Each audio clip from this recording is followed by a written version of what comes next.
naa boo nuyoo Lamine ñu ngi lay ziar. delloo ziar bu baax Ousseyn di sant yàlla bu wér kàddu yi ñuy wax rek mooy sant parce que mënuñoo def lu dul sant ndax bi ñu duggee ci kaso bi ñun ñëpp yëg nañ déclaration bi nga xam ne président Ousmane Sonko def na ko woote le 8 le 8 googu nag yàlla dogal bi mu koy woote mu fekk ñu ci biir ñuy ñaan yàlla ni ñu génn ni le 8 fekkaat ñu ci bitti ban man cee bokk kon ñun suñuy kàddu mënta jëm ci lenn lu dul ci le 8 loolu ndax ñun suñu bëgg dootu taxaw su président Ousmane Sonko bëggee tant que bëgg-bëggam jàllut te yaakaar naa képp koo xam ne ab patriote nga gëm projet bi yow waroo bëgg dara waroo wax ci dara lu dul le 8 moo tax fi mu toll nii man awma lenn loo xam ne dama koy wax mooy woo patriotes yi ñu mobiliser wu taxaw ñëw jàppale président Ousmane Sonko ndax soxla na ko ñun ñëpp ku jàppoon benn na nga jàpp fukk ku jàppoon fukk na nga jàpp téeméer détermination bi na gën a yokk mobilisation bi na gën a yokk ku leen waqar nee leen ko mbee parce que ñun nekk xari président Ousmane Sonko moo nu gënal nekk xaji keneen man xar laa mbee laay def tey fu ma mbedd bu ma romb mbee rek ndax dama génn kaso gis nit ñi naan mbee ma ne lu xew ñu ne léegi ay xar lañ tudd ma feer ci tudd xar yooyu waaw ñun dañoo tàmbalee ci président Ousmane Sonko yam ci président Ousmane Sonko président Ousmane Sonko nenu projet bi dem kaso moo ci li gën a ndaw man ma dem ci kaso kon li gën a ndaw moo ma dal li gën a mag dalaguma 80 nangam lan suul ay nit yoo xam ne dagg nañ seen loxo benn loxo la ñuy doxee ay nit yoo xam ne benn tànk la ñuy doxee dagg nañ seen benn tànk ay nit yoo xamante si ni benn bët lañu yor dagg nañ fuq nañ seen benn bët yooyu yëpp daluñu kon sant yàlla di woo patriotes yi ne leen na ngeen mobiliser wu ba le 8 li wër stade bi bu fi kenn xaj na ñëpp ñëw ndax yaakaaru Afrique moo woote yaakaaru Sénégal moo woote ki war a defar Sénégal moo woote ki fi indi projet boo xam ne kenn mësta indi bu mel nii moo woote kon na ngeen ko daan defee na ngeen ko defe nu ko rawe siga meeting lañ fi woote woon bii terrain meeting la woote nañ ko def 2 terrain parce que bu soxlaa benn ñaar la ko patriote yi war a jox waaye wërta soxla 1 terrain ñu yem ak moom ci 1 terrain loolu baaxul loolu yaafus la kon man ci loolu laay woote man amul lenn man amul bëgg man sama dund gi dama koo jaay jox ko projet bi ak sama liberté man yii ma jógee nii dawul sama yaram waaw parce que dañu gëm ne fi ñu dugaloon dañu faa dugal tooñ ñu justice kenn du ko birikole dëgg la tudd leneen la tudd dégg nga kon nañu tàmbalee ci Sonko yem ci Sonko tàmbalee ci le 8 yem ci le 8 di ñaanal sama frère booy Dakar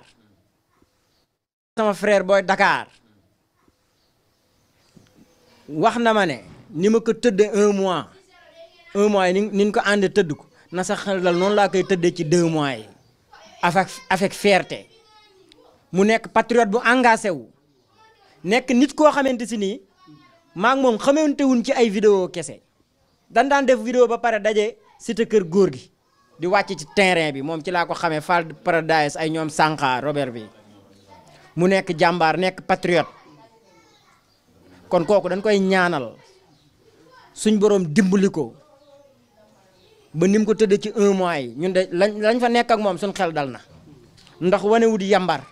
wane wu di yaafuus ma ngi koy tëdd dignement ndax fee nag dañ faa fekk ñu nu mat papa fekk fa ñu nu mag kon loolu ñun. mais xam nga ne Ousmane Sonko fa la nekkoon.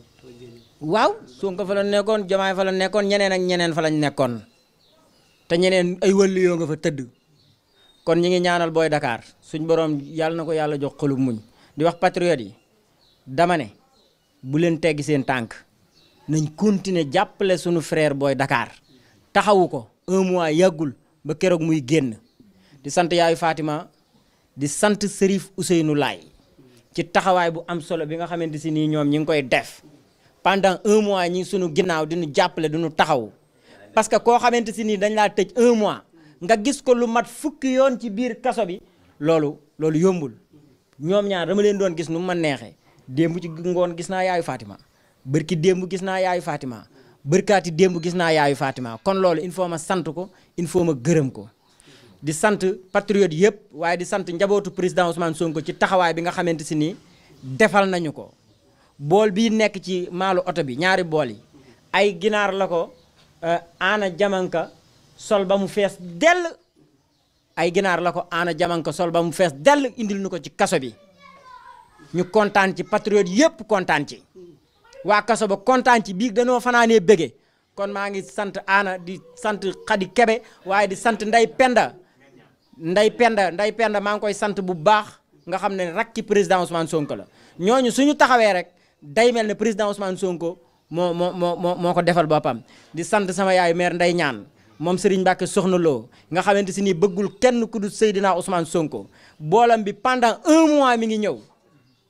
lu mat 15 personnes ñoo ciy sukk te du jeex kon kooku amuñu fayam amuñu fayu mboolem patriote man nit ma jàppalee mësuñu koo jàppalee kenn koo yaakaar ci kaw ba ci suuf fekk na ma ci biir kaso bi seet si ma kon maa ngi leen di sant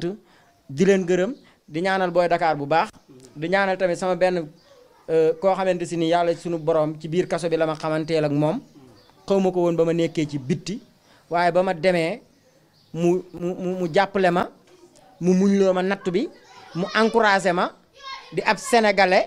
di Tahirou Sarr ma koy sant di ko gërëm ndax nit kat bu ngeen nekkee fenn xamoo ko nga xame ko fa nga ñëw mu lay muñloo di la jàppaloo di la taxawloo di dem ba sa kilifa yi nga xamante si nii yaa ngi leen di jàppale ci liggéey bi mu lay wax ne jàppale leen gën leen a taxaw ngeen jàppale leen ci réew mi ndax ay ndaw ngeen kon ñu ngi koy sant bu baax di ko gërëm waaye di sant Abass Fall ku lim juum mais boo nee Abass Fall da ngay sant nga Ndakaaru gépp sant nga ñi fi ñëw ñëpp ñoom sëñ Cheikh Thiorok ñëpp loolu après dinañ am yeneen ndaje yoo xamante si nii ñun danañ ko siqat ak yéen pour gën a mën a leeral parce que mission lañ doxe woon te kaso bi gis nañ fi lu bëree bëri loo xamante si nii war nañoo jubbanti si bi loolu danañ ko daje ñu waxtaan ko ci ay émission yoo xam ne dinañ ko séq incha allah rabbi. voilà ñu eggale un peu interview ak nga xamante ni mooy Yaay Fatou moom bon je pense que kenn dootu ko présenté également ci taxawaayam ci patriote yi.